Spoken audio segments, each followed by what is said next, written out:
नमस्कार। सेहत की चौपाल के नए अंक में आपका एक बार फिर स्वागत है। दोस्तों, आज हम बात करेंगे माइंड मैनिपुलेशन पे, ब्रेन वॉश पे। क्या आपने कभी सोचा है कि क्यों हम जानते हुए भी गलत इंसान की बात को मान लेते हैं, बात मानने को मजबूर हो जाते हैं? क्यों कोई हमें सिर्फ शब्दों से, मीठी मीठी बातों से, लच्छेदार बातों से कंट्रोल कर लेता है, हमारी मनोस्थिति को कंट्रोल कर लेता है, जो चाहता है वो हमसे करवा लेता है। और सबसे डरावना सच जो मैं बताने जा रहा हूँ आपको, गौर कीजिएगा आप इसको, हमारा दिमाग ही हमारे साथ खेल कर जाता है, ऐसे समझ लीजिए। इसमें आपको जो बताऊंगा जो आपको कहीं नहीं मिलेगा, कुछ चीज़ें ऐसी बताऊंगा जो आपको कोई नहीं बताएगा, कैसे हमारा ब्रेन अगले के कंट्रोल में चला जाता है। तो दोस्तों, आज के पॉडकास्ट आपको आपके दिमाग के अंदर लेकर के जाएगा, जहां सच्चाई है, जहां भ्रम मिलेगा, कंफ्यूजन मिलेगा, और जहां पर आपका कंट्रोल मिलेगा। ये आपके ऊपर निर्भर करता है कि आप इन तीनों में से किस चीज को प्रयोग करते हैं, क्योंकि तीनों एक ही जगह पर मिलेंगे। इसलिए जानना जरूरी कौन सी चीज कहां पर कब हमको प्रयोग करनी है।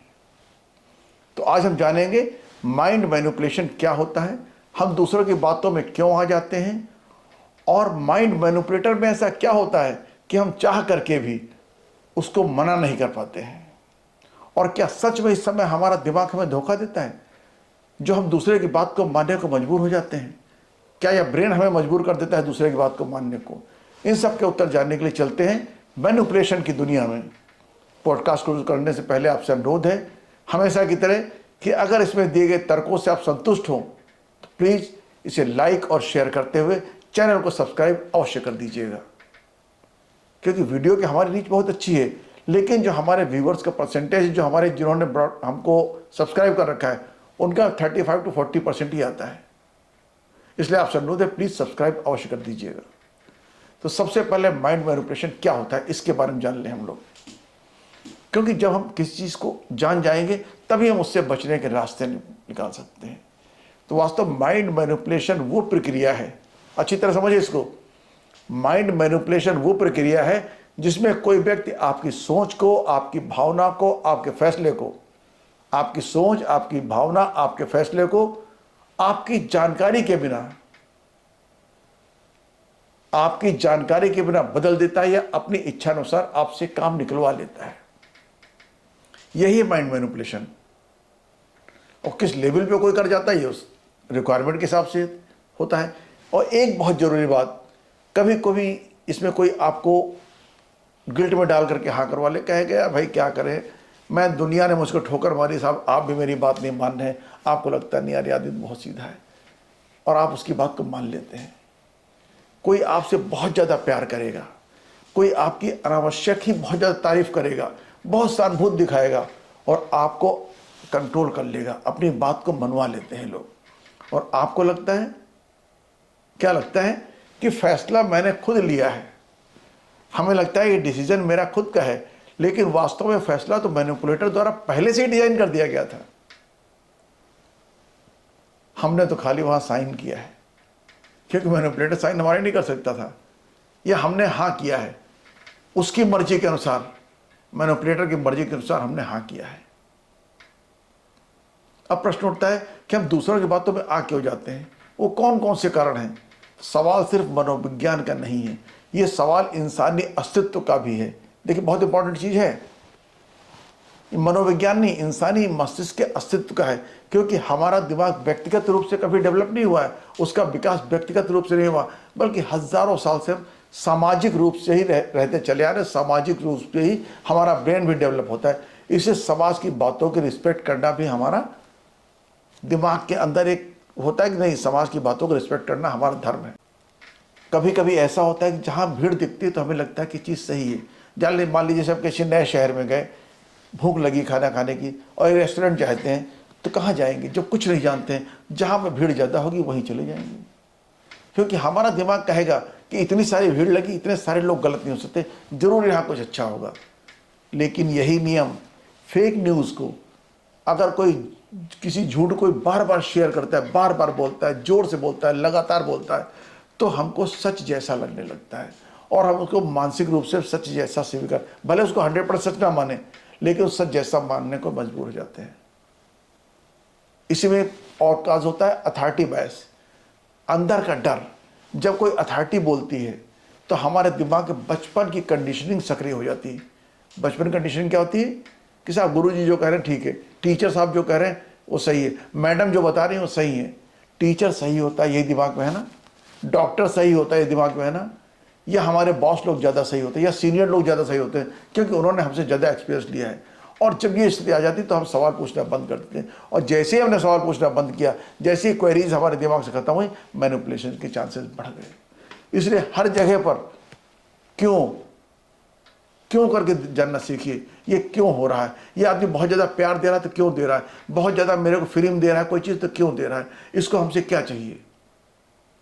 दूसरा होता है जब हमारी मानसिक स्थिति हमेशा एक जैसी नहीं रहती, कभी हम बहुत ज़्यादा खुश होते हैं, कभी डर जाते हैं, कभी बहुत ज़्यादा अकेले होते हैं, कभी किन्हीं कारणों से अपने आप को इनसिक्योर फील करते हैं, असुरक्षित महसूस करते हैं।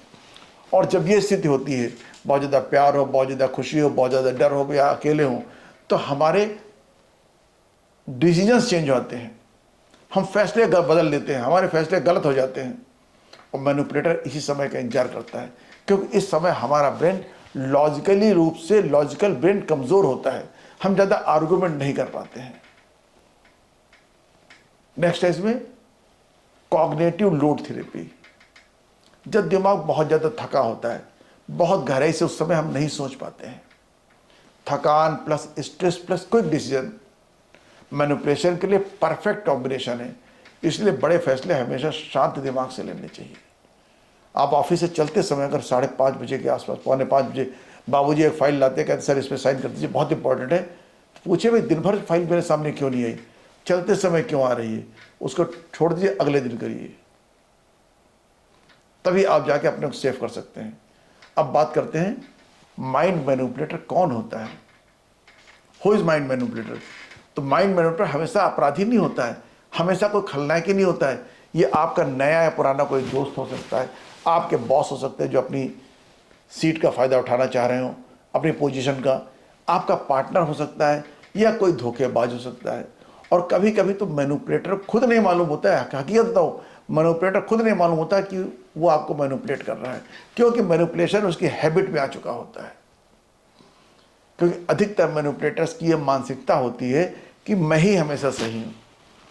वो आपके कार्य में भी टांग अड़ाएगा, कहेगा इस कार्य को ऐसे करिए, आप उसकी बात को मानना चाहिए। और उसका यही हैबिट के लिए उसको चाहिए वैलिडेशन चाहिए, उसको पावर चाहिए, उसको अटेंशन चाहिए। और अगर आप उसकी छवि को चुनौती देते हैं तो आपको किस हद तक नुकसान पहुंचा सकता है, इसलिए आप अलर्ट रहिएगा। इस तरह लोगों को पहचानना आवश्यक है। मैनिपुलेशन का एक और मेथड मैं आपको बताने जा रहा हूं, बहुत इंपॉर्टेंट है, इसको थोड़ा डिटेल में बताऊंगा आपको। Gas lighting. गैस लाइटिंग एक मनोवैज्ञानिक चाल है, साइकोलॉजिकल मैनिपुलेशन टेक्निक है, जिसमें कोई व्यक्ति आपको इस तरह से प्रभावित करता है कि आप अपनी याददाश्त को, अपनी सोच को, अपने निर्णय को, यहाँ तक कि अपनी समझदारी पर भी शक करने लग जाते हैं। अपने ऊपर शक करते हैं, अपनी समझदारी पर शक करते हैं, तो ये बचा क्या हमारे पास। जिस आदमी को अपने ऊपर कॉन्फिडेंस ना हो उसको तो कोई बेवकूफ बना सकता है। और जब कोई बार बार आपकी वास्तविकता को, रियलिटी को झुठलाता है और आपको बार बार यह महसूस कराता है गलती आपकी है, जबकि सच कुछ और ही होता है, इसी पूरी प्रक्रिया को कहते हैं गैस लाइटिंग। समझे आप गैस लाइटिंग क्या होती है। आप अंदर खुद अपने आप को लगने लगे, खुद इतना ज्यादा गिल्टी हो जाए कि आपको लगे सारी जो कुछ गमियां हो रही सब मेरी वजह से हो रही। अब जानते हैं गैस लाइटिंग शब्द आया कहां से। तो यह शब्द 1944 में एक फिल्म आई थी, गैस लाइट उसका नाम था, ये नाम वहीं से लिया गया है। इस फिल्म में पति जो है घर की लाइट को थोड़ा स्लो कर देता है, हस्बैंड वाइफ जो होते हैं दो लोग रहते हैं, और हस्बैंड डेली उस लाइट को थोड़ा स्लो कर देता है। और उसकी पत्नी कहती थी आज लाइट धीमी क्यों है, तो उसका हस्बैंड कहता था तुम्हें भ्रम हो रहा है, तो उतनी ही है जितनी कल तेज थी। और वो इसी प्रक्रिया को दोहराता रहता है, महीने महीने, 2-2 महीने दोहराता है, जिसका नतीजा ये होता है कि उसकी पत्नी अपनी मानसिक स्थिति पर शक करने लगती है। उसे लगने लगता है कि मेरी आंखें कमज़ोर हो गई, मैं ही गड़बड़ हूँ, जब सबको सही दिख रहा तो मुझे क्यों नहीं दिख रहा। इसी पूरी प्रक्रिया को गैस लाइटिंग कहते हैं। गैस लाइटिंग का मकसद है आपके रियलिटी को, समझिएगा, आपकी रियलिटी को, आपके आत्मविश्वास को छीन लेना, लेकिन याद रखिए, अगर आपको लगे कोई आपको बार बार झुठलाने की कोशिश कर रहा है, आपको बार बार गलत साबित करने की कोशिश कर रहा है, प्लीज़ अलर्ट हो जाएं, उससे दूर हट जाएं, तभी आप अपने आप को सेव कर सकते हैं। गैसलाइटिंग का असर क्या होता है? तो गैसलाइटिंग का असर यह है कि धीरे धीरे इंसान अपनी याददाश्त पर शक करने लगता है। उसे लगता है मुझे तो कुछ याद ही नहीं रहता है, आत्मविश्वास खो देता है, डिसीजन लेने से डरने लगता है। और गैसलाइटर वो है जो आपको मैनिपुलेट करने की कोशिश कर रहा है, उसको अपने गैसलाइटर के कह के मानना है। तो गैसलाइटर और भावनात्मक रूप से आप निर्भर हो जाते हैं। इसका खतरनाक पहलू यह है कि पीड़ित व्यक्ति को अक्सर पता ही नहीं चलता है क्यों मैनिपुलेट हो रहा है, और एक समय के बाद सोचने लगता है शायद सच में गलती मेरी थी। और जिस समय उसने माना कि शायद गलती मेरी थी, यही गैसलाइटिंग है, पूरी प्रक्रिया गैसलाइटिंग है। और ये कभी भी हो सकती है, कहीं भी हो सकती है। आपकी रोमांटिक रिलेशनशिप में हो सकती है, आपके परिवार में हो सकती है, आप जहाँ कार्य करते हैं वहाँ पर कोई आपके साथ इस तरह हरकत कर सकता है। सोशल मीडिया में, राजनीति और प्रचार में तो आप दिन भर देखते हैं गला काट प्रतियोगिता होती है, एक ही चीज़ गलत चीज़ को बार बार कहलाएंगे। कभी कभी मैनिपुलेटर कुछ और मेथड भी अपना लेता है, उसमें लव बॉम्बिंग कहते हैं। सबसे पहले बहुत प्यार देगा, बहुत ध्यान देगा, बहुत वैलिडेशन देगा। देखिए उसकी मेथड है, उसकी टेक्निक है ये, बहुत प्यार, बहुत वैलिडेशन, बहुत ही ज़्यादा आपको केयर करेगा, धीरे धीरे विड्रा कर लेगा। कुछ दिनों बाद फिर वही बहुत प्यार, बहुत ध्यान, बहुत वैलिडेशन, फिर विड्रा कर लेता है। इस प्रक्रिया को लगातार दोहराता चला जाता है, दोहराता चला जाता है। हम उसके व्यवहार के आदी हो जाते हैं, उससे मिलने के लिए हैबिचुअल हो जाते हैं, एडिक्ट हो जाते हैं, और हमको हर वक्त उसकी ज़रूरत महसूस होने लगती है। और जिस समय वो आपसे गायब होता है, उस समय आप उसे कॉन्टेक्ट करना चाहें तो भी नहीं कर सकते, क्योंकि फ़ोन भी उसका स्विच ऑफ जाएगा। इसी का एक पार्ट है इंटरमिटेंट रीइंफोर्समेंट। मैनिपुलेटर कभी, देखिए पहले वाली बात, कभी बहुत अच्छा होगा, फिर अचानक ठंडा हो जाएगा, फिर बहुत अच्छा होगा, फिर अचानक आपसे दूर चला जाएगा। ये दिमाग में डोपामीन हार्मोन के रोलर कोस्टर बनाता है, रोलर टाइप से बना देता है, रोलर कोस्टर बनाता है। डोपामीन रोलर कोस्टर क्या होता है? बार बार मिलने और बार बार छिनने वाले उत्साह के मानसिक चक्र को दिमाग एक लत की तरह लेता है। जैसे जब आप मिल रहे हैं उस समय आपका डोपामीन लेवल ऊपर हो गया, जब वो आपको भूल गया, आप परेशान होने लगे, तो आपको डोपामीन नीचे आ गया। तो यही एक रोलर कोस्टर बन जाता है। इसको थोड़ा गहराई समझते हैं। तो डोपामीन वर्ड है, तो उससे पहले डोपामीन जानना जरूरी है। डोपामीन क्या है? तो डोपामीन एक न्यूरोट्रांसमीटर हार्मोन है, ये एक्चुअल हार्मोन है, ये डोपामीन हार्मोन है, ये न्यूरोट्रांसमीटर है, जिसे आम भाषा में क्या कहते हैं? Feel good chemical. Feel good chemical अच्छी तरह समझ लीजिए। लेकिन सच ये है कि डोपामीन कभी खुशी देता ही नहीं है, ये कभी खुशी नहीं देता है, लेकिन डोपामीन आपको एक उम्मीद देता है। इसे जान लेते हैं डोपामीन रोलर कोस्टर क्या होता है। जब डोपामीन बार बार तेजी से ऊपर जाता है, फिर अचानक नीचे धड़ से गिरता है करके, फिर ऊपर जाता है, फिर नीचे आता है, फिर ऊपर जाता है, फिर नीचे आता है। इसी रूपक को कहते हैं डोपामीन रोलर कोस्टर। यानी उत्साह, फिर गिरावट, फिर उत्साह, फिर गिरावट, फिर उत्साह, फिर गिरावट, ठीक एक रोलर कोस्टर की तरह से।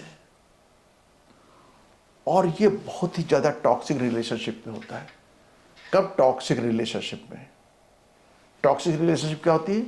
गलत लोगों की संगत, बुरे लोगों के साथ दोस्ती, जिसे पहले बहुत प्यार मिलेगा, बहुत प्यार देंगे, बहुत ध्यान देंगे, और बहुत एक्साइटमेंट होगा, तो डोपामीन लेवल आपका ऊपर चला जाएगा।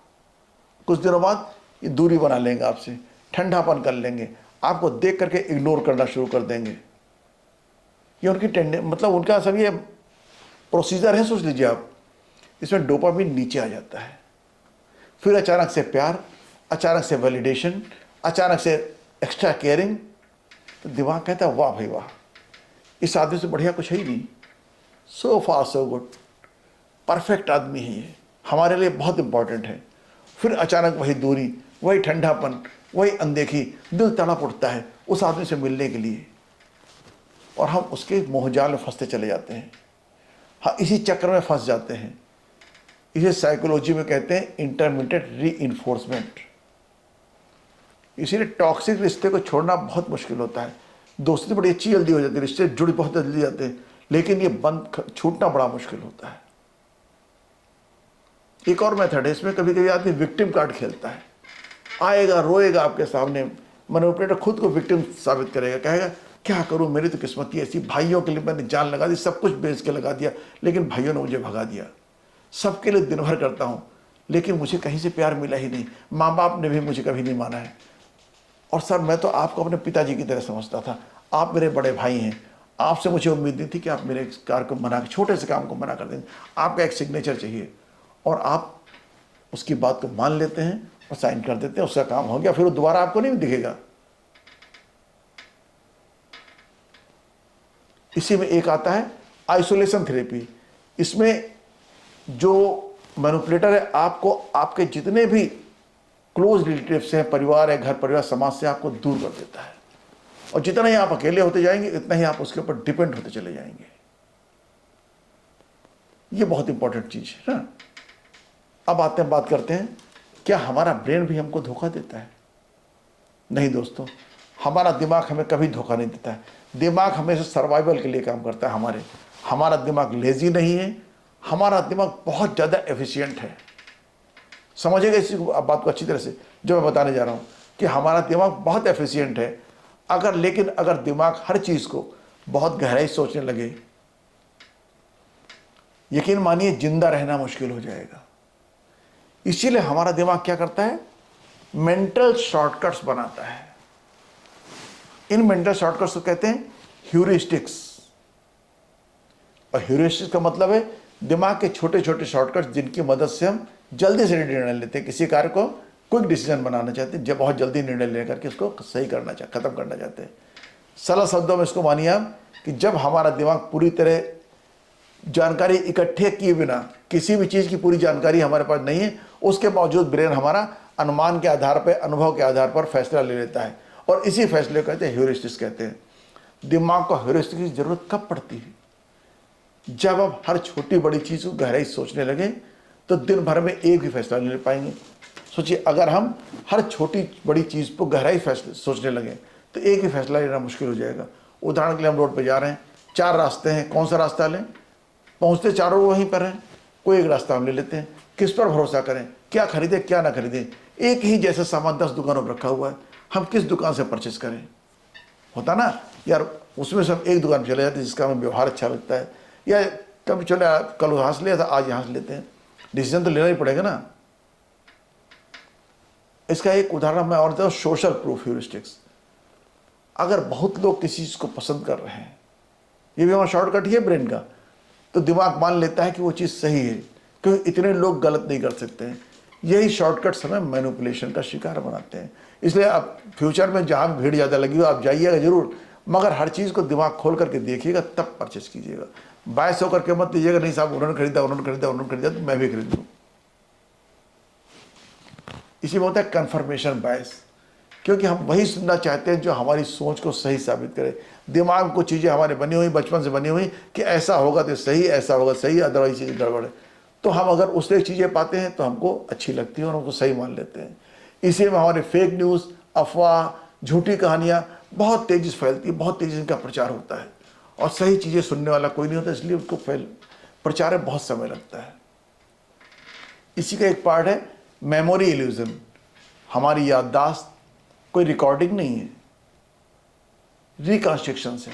हम जितनी बार बोलेंगे उतनी बार हम थोड़ा सा चेंज हो जाएगा हमारी मेमोरी को। अगर हम कोई 20 साल पुरानी बात को हम बार बार याद करके बोलते हैं, 3 दिन लगातार बोला तो हर बार को थोड़ा थोड़ा चेंज आएगा, और इसी चेंज को मैनिपुलेटर आप याद करके आपकी यादों से खेल जाता है। कहे कल सर आपने बताया, ये बताया था, आज ये बता रहे हैं, कैसी बात करते हैं आप, हमें आपसे उम्मीद नहीं था, आप भी हमको बेवकूफ़ बनाने लगे।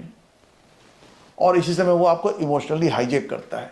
गुस्सा, डर, प्यार, आपके तर्क को, आपके आर्गुमेंट को क्वेश्चन करने की पावर को हाईजेक कर लेते हैं। और यही वो पल है जब मैनिपुलेशन के लिए आदमी रेडी हो जाता है, मैनिपुलेट करने के लिए सामने वाला बिल्कुल अलर्ट हो जाता है इन कंडीशंस को देख करके। अब बात करते हैं रियल लाइफ एग्जांपल्स की। रियल लाइफ में क्या कर देखते हैं हम?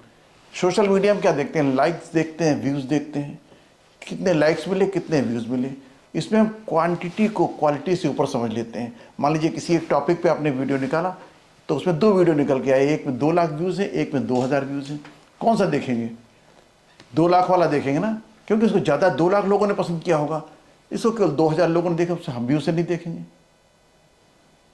यही चीज़ मैनिपुलेटर हमारी जान देता है, क्योंकि हमने यहाँ पर 2000 वाले को जब तक देखेंगे तो उसकी क्वालिटी नहीं मालूम होगी, और 2 लाख वाले को जब तक देखेंगे तो क्वालिटी नहीं मालूम होगी। क्योंकि इसको 2 लाख लोगों ने देख रखा है, इसलिए हमारा दिल कहता है ये ज़्यादा सही होगा। हो सकता है 2000 व्यूज़ वाले की क्वालिटी ज़्यादा अच्छी हो, क्योंकि यहाँ पर हमने क्वांटिटी को, उससे क्वांटिटी ज़्यादा, 2 लाख कहाँ 2000, तो हमने 2 लाख की क्वांटिटी को उसको क्वालिटी मान लिया उसकी, और क्वांटिटी को क्वालिटी से ऊपर रख दिया हमने। यही काम मार्केटिंग में होता है। अक्सर चिल्ला कर लिमिटेड स्टॉक, बड़े बड़े विज्ञापन निकलेंगे, टीवी पर अब विज्ञापन आ रहे हैं, 3 दिन की सेल, 2 दिन की सेल, जैसे आपके अमेज़ॉन वाले करते हैं, फ्लिपकार्ट वाले करते हैं, और बेस्ट सेलर बताएंगे केवल 1 दिन की सेल। हम क्या करते हैं, जल्दी जल्दी जो चीज़ वो भी खरीदते हैं जो हमको ज़रूरत नहीं है। क्यों? क्योंकि मौका छूट ना जाए, और उस मौके को बचाने के चक्कर में अपना जो पैसा रखा वो भी उसमें लगा देते हैं। अब हम बात करेंगे मैनिपुलेशन से बचने के तरीके, कैसे हम मैनिपुलेशन का शिकार होने से अपने आप को बचाएं। कोई भी ऐसा कार्य ना करें जो सामने वाला चाहता हो, हम ना चाहते, हमारी मर्जी के बिना वो हमसे करवा के लेके चले जाए। उसके लिए अवेयरनेस ज़रूरी है। Number 1 awareness. सिर्फ पहचानना ही नहीं, आपको हर चीज़ को जानना पड़ेगा। कैसे कैसे मेथड से लोग बेवकूफ़ बनाते हैं, उनको जान करके उसके नाम देने पड़ेंगे आपको। नाम देने से मैनिपुलेशन करने वाले की ताकत कमज़ोर होती है। जैसे आप कहेंगे अरे तो सोशल प्रूफ है, ये तो अथॉरिटी बायस बोल रहा है। अच्छा भैया, गैस लाइटिंग कर रहे हो तुम, तो थोड़ा बहुत जो मैनिपुलेशन करता होगा उसको मालूम होगा ये चीज़ें, टॉपिक्स जानता होगा। उसके साथ साथ अपनी बातों को लिख कर रखने की आदत डालें। भरोसेमंद व्यक्ति से बात करें, अपने अनुभवों को कम करके मत आके, और बार बार अगर कन्फ्यूज़न आपको हो रहा हो, कोई आदमी बार बार आपसे कन्फ्यूज़न कर रहा हो, बार बार आप गिल्टी कराने की कोशिश कर रहा हो, बार बार आपको गलत साबित करने की कोशिश कर रहा हो, तो समझ लीजिए कि वो आपको मैनिपुलेट करने की कोशिश कर रहा है। आप उसे दूरी बना लीजिए, ज़्यादा अच्छा है। जहाँ पर भी कोई जल्दी का एहसास दिलाए, रुक जाइए, गहरी सांस लीजिए, 24 घंटे का समय ले लीजिए। किसी भी कार्य को, बड़े डिसीजन लेने से पहले 24 घंटे का समय लीजिए। मैनिपुलेटर को आपका समय लेना अच्छा नहीं लगेगा, आपका टाइम लेना उसे पसंद नहीं आएगा। वो तो आपसे इमीडिएट काम करवाना चाहता है, भाई दोबारा उसे बहुत सारे काम हैं, वो चाहता है इनसे काम निपटे दो, दूसरे जाकर के हम यही कार्य करें। जा करके साथ साथ लिखने की आदत जरूर डालिए आप। क्या हुआ, क्या कहा गया, मुझे क्या महसूस हुआ। लिखना आपकी रियलिटी को स्थिर करता है। जैसे अगले ने कुछ कहा, कल आपने ये कहा था, नहीं ये देखिए अब मेरे पास लिखा रखा हुआ है, मैं जो कह रहा हूँ अपनी बात पे अडिग हूँ, मैंने सही कहा था, वो अपने आप आपसे किनारे हो जाएगा। बाउंड्रीज प्रैक्टिस करिए अपनी। बाउंड्री प्रैक्टिस का मतलब है ना बोलना सीखिए। ना बोलना अपने आप में कौशल है। शुरुआत में मुश्किल लगता है, अरे अगला क्या सोचेगा, ओफो यार इन्होंने तो, अगर मैंने ना कह दिया नाराज़ ना हो जाए, लेकिन हर ना आपको मजबूत बनाएगा। इसलिए मना करना सीखिए, हर बार में हाँ मत करिए। सेल्फ ट्रस्ट रीबिल्डिंग करिए। सबसे बड़ा नुकसान तब होता है जब अपने भरोसा ना हो, सेल्फ डाउट हो। इसे वापस पाने के लिए छोटे छोटे फैसले खुद लें, अपनी बात पर कायम रहें, खुद को वैलिडेट करें। अब एक चीज़ आपको बताता हूँ, बहुत इंपॉर्टेंट चीज़, कि सबसे बड़ा मैनिपुलेटर कौन है दुनिया में? कोई इंसान नहीं, हमारा ब्रेन। लेकिन हमारा ब्रेन मैनिपुलेटर भी है और सबसे हमारा रक्षक भी है। अगर हम जागरूक हैं तो, अगर हम अवेयर हैं तो, हर छोटी बड़ी चीज़ को गौर से देखते हैं, समझते हैं, उस पर तब रुक करके फैसला लेते हैं, तो आप किसी से नियंत्रित नहीं हो सकते। कोई आपको कंट्रोल नहीं कर सकता है। आप जो चाहेंगे वही करेंगे। दोस्तों, अगर ये पॉडकास्ट आपको अपने फैसले पर दोबारा सोचने को मजबूर करता है, या किसी बड़े फैसले में रुक करके फैसला लेने की लिए आपको प्रेरित करेगा, तो इसका मतलब है कि मेरा वीडियो सही जगह पर पहुंचा है। और आपसे अनुरोध है कि अगर वीडियो आपको अच्छा लगे, वीडियो के तर्क आपको अच्छे लगे, समाज के लिए उपयोगी लगे, तो वीडियो को लाइक और शेयर करते हुए चैनल को सब्सक्राइब अवश्य कर दीजिएगा। क्योंकि आपके सब्सक्राइब करने से ही हमारी हिम्मत बढ़ती है, और आपके लाइक और शेयर से हमारे अंदर एक जज्बा बनता है कि नए नए कंटेंट्स ला करके आपके सामने रखें।